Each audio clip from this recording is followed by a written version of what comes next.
पण प्रश्न क्रमांक 2752. सभापती महोदय छापल्याप्रमाणे.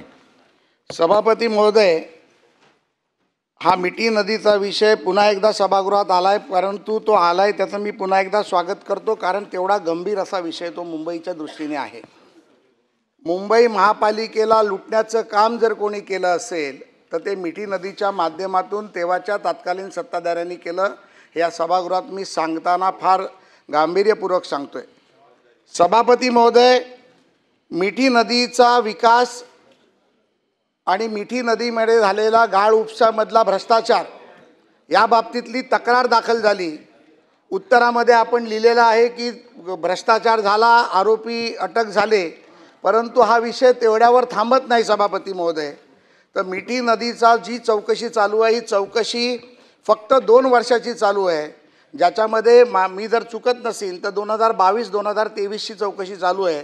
परंतु या सभागृहाला मी विनंती केली होती की या मिठी नदीची चौकशी 2012 पासून 2022 पर्यंत किंवा 24 करावी, जेणेकरून सभापती महोदय या मिठी नदीच्या भ्रष्टाचारामध्ये 2 वर्षामध्ये फक्त 68 कोटीचा भ्रष्टाचार झाला अशा प्रकारचा गुन्हा नोंदवला गेल्यानंतर यामध्ये माननीय पोलीस आयुक्तांना आणि ईडी संचालकांना मी 503 पानाचे कागदपत्र आणि पेन ड्राईव्ह दिले, ज्यामध्ये जवळजवळ हा जो भ्रष्टाचार आहे हा 1000 ते 1200 कोटीच्या वरचा भ्रष्टाचार आहे. याबाबतचे देखील कागदपत्र सभापती महोदय मी या पोलीस अधिकाऱ्यांना दिले. सभापती महोदय, ह्या संपूर्ण मिठी नदीच्या भ्रष्टाचारामध्ये आपल्याला मी प्रश्नावर येतो परब साहेब, घाई नाही आपल्याला त्याच्यामध्ये. सभापती महोदय, मिठी नदीला प्रत्येक वर्षी आम्ही कंत्राट काढतो 250 ते 300 कोटी रुपयाचं, आणि ज्यामध्ये आम्ही गाळ काढलेला दाखवतो 2 लाख मेट्रिक टनचा, 2.25 लाख मेट्रिक टनचा, आणि त्यामध्ये ॲक्च्युली गाळ काढला जातो 1 लाख मेट्रिक टनहून कमी. हे तुम्ही उत्तरात दिलेलं आहे. सभापती महोदय, आत्तापर्यंत जर 10 वर्षामध्ये जर 2 लाख मेट्रिक टन जर गाळ काढला असेल तर तो जवळजवळ 20 लाख मेट्रिक टन गाळ होतो. मला वाटतं की आपण एक नवीन मुंबई उभी करू शकलो असतो, एवढा गाळ काढला हे यामध्ये दाखवलं गेलं आहे. आणि मग यामधले कॉन्ट्रॅक्टर कोण आहेत तर केतन कदम नावाचा कॅटरिंग करणारा माणूस कॉन्ट्रॅक्टर आहे, कोणतरी जोशी नावाचा माणूस डेकोरेटरचं काम करतो तो कॉन्ट्रॅक्टर आहे, आणि ह्यांच्या सगळ्यांचे लागेबंदे हे कोविडच्या खिचडी घोटाळ्यात होते, यांचे लागेबंदे बॅग घोटाळ्यात होते, यांचे लागेबंदे कोविडच्या औषध घोटाळ्यात होते. आणि मग सभापती महोदय, हे अशा प्रकारे हा गाळ जो काढलेला दाखवला, ज्या ठिकाणी गाळ टाकलेली जागा दाखवली ती जागाच मुळे अस्तित्वात नाहीये. प्रश्न विचारा. सभापती महोदय, मला या प्रश्नाबद्दल बोलू द्या. सभागृहाच्या माध्यमातून राज्याला, मुंबईला कसं लुटलंय हे कळू दे सभापती महोदय. नुसता प्रश्न विचारून मुंबईला कसं लुटलंय कळणार नाही. सभापती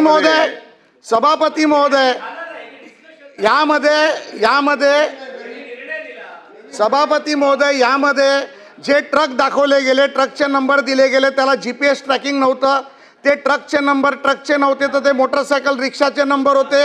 सभापती महोदय, यामध्ये उंदीर मारलेले दाखवले, उंदीर कुठे गेले माहीत नाही. त्यामुळे नुसता चिखल खाल्ला नाही तर भ्रष्टाचार करणाऱ्यांनी उंदीर देखील खाल्लेले आहेत सभापती महोदय. त्यामुळे यांच्या पोटामध्ये उंदीर, चिखल काय काय गेलंय याची देखील चौकशी झाली पाहिजे. सभापती महोदय, परवाच्या दिवशी सन्माननीय कोर्टाने अँटिसिपेटरी बेल रिजेक्ट केला. ह्या शब्दावर केला anticipatory bell reject.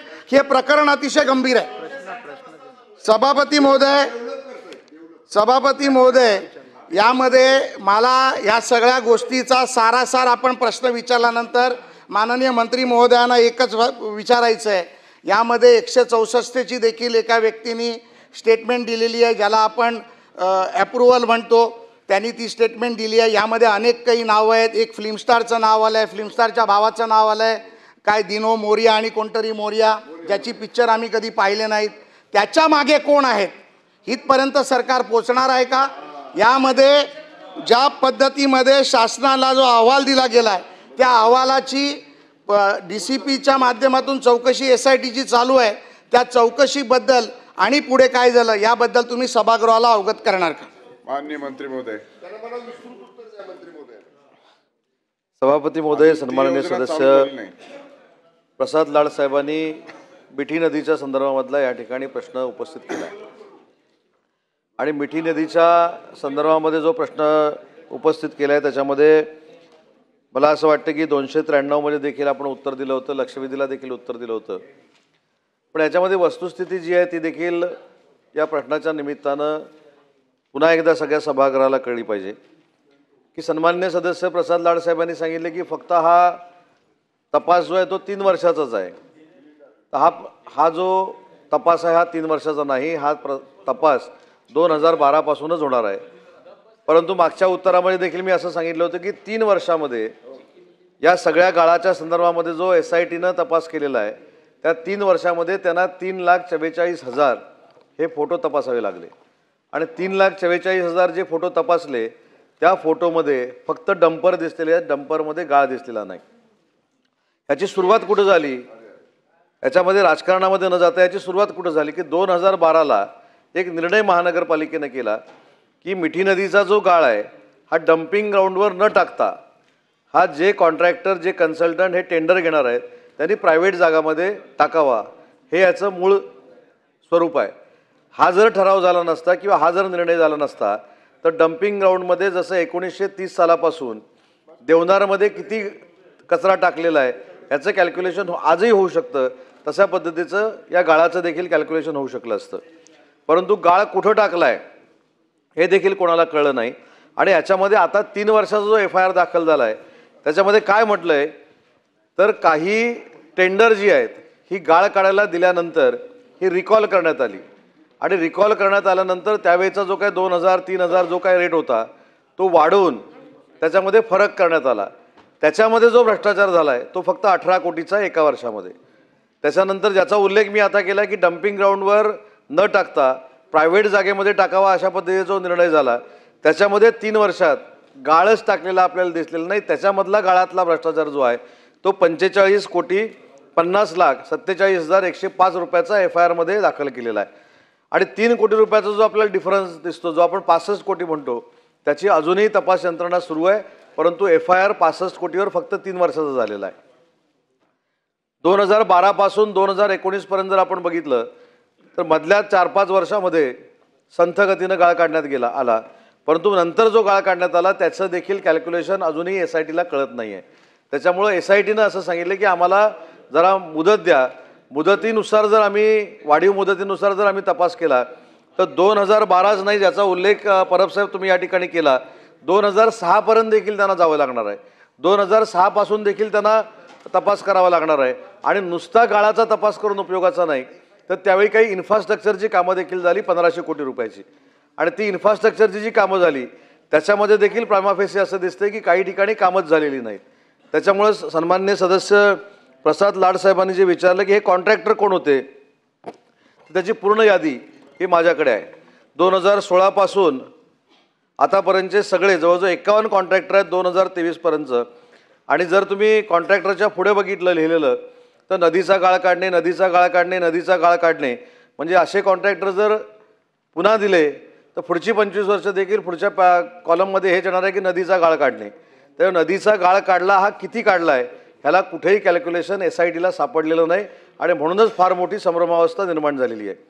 Prasad Lad साहेबांनी आता सांगितलं कोण केतन कदम जो आहे तो अटकेमध्ये आहे, त्याच्याबरोबरचे 5-6 जे आरोपी होते त्यांनी अटकपूर्व जामिनासाठी अर्ज केला होता, तो देखील आता 2-4 दिवसामध्ये त्याची देखील तारीख आहे.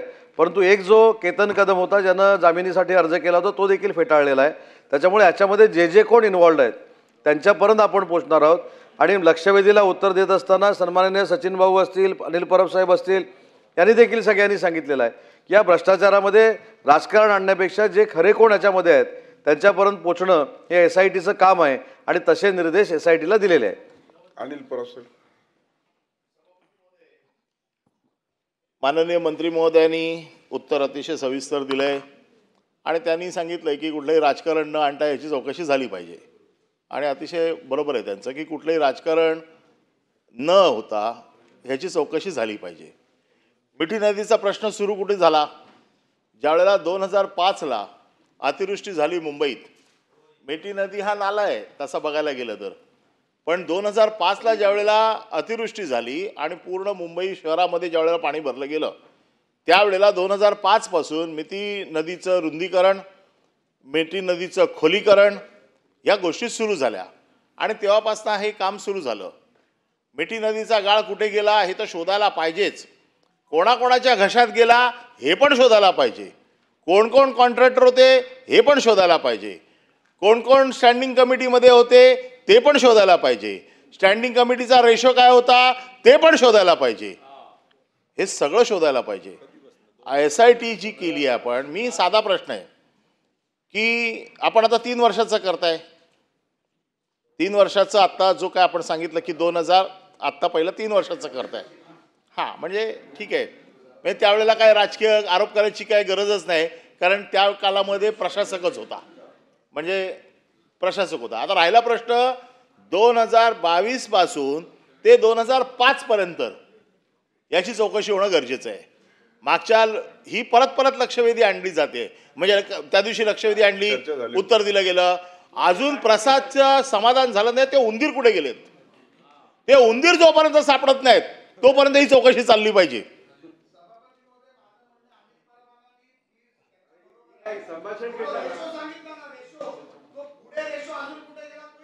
हा, शोधला पाहिजे. मी माझं तेच म्हणणं आहे, याची पूर्ण चौकशी झाली पाहिजे. फक्त जे सांगितलं गेलं मगाशी की खिचडीसारखं होता कामा नये. जो खिचडीचा मालक तो बाहेर का, तो ह्यांच्या पंखाखाली आहे आणि खिचडीचा मॅनेजर आत का, तर तो अजून तुम्हाला दबला नाहीये.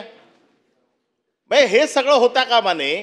आता मी ह्या वेळेला सविस्तर, माझं म्हणणं आहे सविस्तर चर्चा आणा याच्यावरती. मुंबईच्या मिठी नदी हा एक विषय आणा. एकदाच काय तो त्याचा फैसला होऊन जाऊ देत आणि त्याचा अध्यक्ष राजन सिंगला बनवा त्या आयोगाचा, कारण त्याला माहिती आहे महापालिका.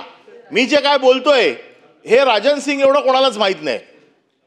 आणि म्हणून माझं मत असं आहे की ह्याच्यात कुठली गाळ 100% शोधा, चौकशी करा, SIT करा. ED आलेलीच आहे त्याच्यामध्ये, कारण अशा प्रकरणात तर ED येणारच. ED आल्याशिवाय तुमचं प्रकरणच होऊ शकत नाही पुढे.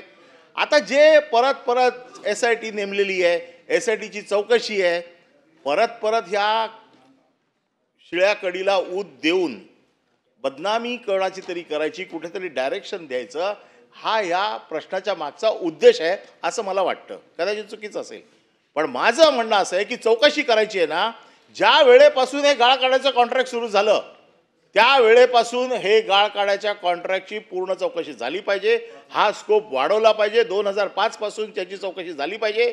जे जे ह्याच्यात दोषी आहेत, ज्यांनी ज्यांनी गाळ खाल्लेला आहे, त्या प्रत्येकाच्या तोंडातनं हात घालून हा गाळ बाहेर काढला पाहिजे.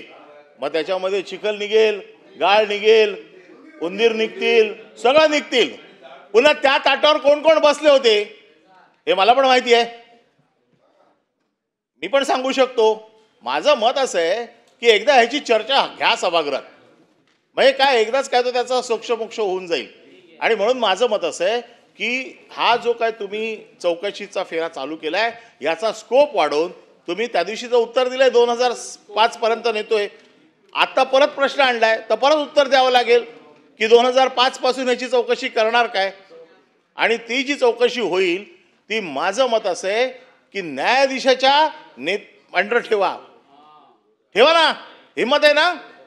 एखाद्या रिटायर्ड जजच्या अंडर ही चौकशी करा. 2005 पासून करा, होऊन जाऊ देत. आज मंत्री महोदय